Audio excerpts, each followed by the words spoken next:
ನಮಸ್ಕಾರ, ಕನ್ನಡ ನ್ಯೂಸ್ಗೆ ಸ್ವಾಗತ. ನಾನು ಪವಿತ್ರ ಗೌಡ. ಇಂದು ಜಮ್ಮು ಕಾಶ್ಮೀರ ಹಾಗೂ ಹರಿಯಾಣ ವಿಧಾನಸಭಾ ಚುನಾವಣೆಯ ಫಲಿತಾಂಶದ ಮತ ಎಣಿಕೆ ಕಾರ್ಯ ಇಂದು ಬೆಳಗ್ಗೆ 8 ಗಂಟೆಯಿಂದಲೇ ಆರಂಭಗೊಂಡಿದೆ. ನಾವು ಕೂಡ ನಿಮಗೆ ತ್ವರಿತಗತಿಯಲ್ಲಿ ಅಪ್ಡೇಟ್ಸ್ ಅನ್ನ ಕೊಡ್ತಾನೆ ಇದ್ದೀವಿ. ಈಗ ಸಮಯ 1 ಗಂಟೆ. ಈಗ ಬಂದಿರೋ ಅಪ್ಡೇಟ್ಸ್ ಪ್ರಕಾರ ಹರಿಯಾಣ ರಿಸಲ್ಟ್ ಅನ್ನ ನೋಡೋದಾದ್ರೆ ಬಿಜೆಪಿ 49, ಕಾಂಗ್ರೆಸ್ 34, INLD 2, ಹಾಗೆ ಆಪ್ 0, ಅದರ್ಸ್ 5. ಇನ್ನು ಹರಿಯಾಣದಲ್ಲಿ ಬಿಜೆಪಿ 49 ಸ್ಥಾನಗಳಿಂದ ಮುನ್ನಡೆಯನ್ನ ಕಾಯ್ದುಕೊಂಡ್ರೆ ಇನ್ನು ಕಾಂಗ್ರೆಸ್ 34 ಸ್ಥಾನಗಳನ್ನ ಪಡೆದು ಹಿನ್ನಡೆಯನ್ನ ಸಾಧಿಸಿದೆ.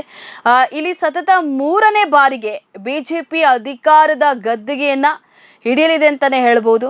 ಇನ್ನು ಜಮ್ಮು ಕಾಶ್ಮೀರದ ರಿಸಲ್ಟ್ ಅನ್ನ ನೋಡೋದಾದ್ರೆ ಬಿಜೆಪಿ 27, ಕಾಂಗ್ರೆಸ್ ಪ್ಲಸ್ NC ಅಂದ್ರೆ ನ್ಯಾಷನಲ್ ಕಾನ್ಫರೆನ್ಸ್ ಪಕ್ಷ ಹಾಗೂ ಕಾಂಗ್ರೆಸ್ ಸೇರಿ 52, PDP 2, ಅದರ್ಸ್ 9.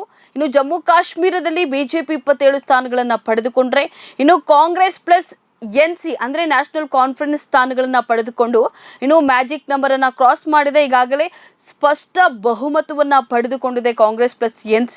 ಇನ್ನು ಅಧಿಕಾರದ ಗದ್ದಿಗೆ ಏರಲು ಈ 2 ಪಕ್ಷಗಳು ಸಿದ್ಧವಾಗಿದೆ.